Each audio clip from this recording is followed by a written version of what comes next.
నవరాత్రి మహోత్సవంలో 5వ రోజు స్కందమాతకు అంకితమయుంది. ఆమె స్కందుని తల్లి, దివ్య సైన్యాధిపతి. మాతృస్నేహం, ధైర్యం, దైవబలం ఈ 3 లక్షణాలకు స్కందమాత ప్రతీక. తారకాసురుడు లోకాన్ని శోషించగా దేవతలు రక్షకుడి కోసం ప్రార్థించారు. ఆవేళ మహాదేవుడు శివుడు మరియు పార్వతీదేవి యొక్క దివ్యశక్తుల నుండి స్కందుడు అవతరించాడు. దుష్టశక్తిని సంహరించడానికి జన్మించిన స్కందుని తల్లి స్కందమాత అపారమైన ప్రేమతో పోషించి మహోన్నత గమ్యానికి సిద్ధం చేసింది. పద్మాసనంపై ఆసీనమై ఉన్న స్కందమాత స్వచ్ఛత, కరుణకు ప్రతిరూపం.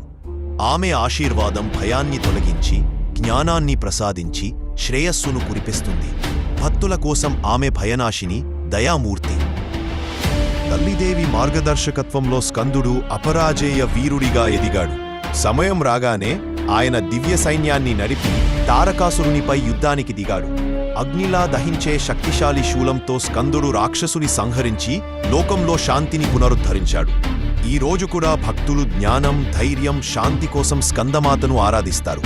తల్లి ప్రేమే నిజమైన బలమని ఆమె బోధిస్తుంది.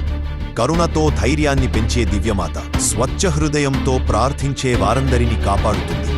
అందుకే నవరాత్రి 5వ రూపమైన స్కందమాత మనకు ప్రేమతోనే శక్తి పుడుతుందని గుర్తుచేస్తుంది.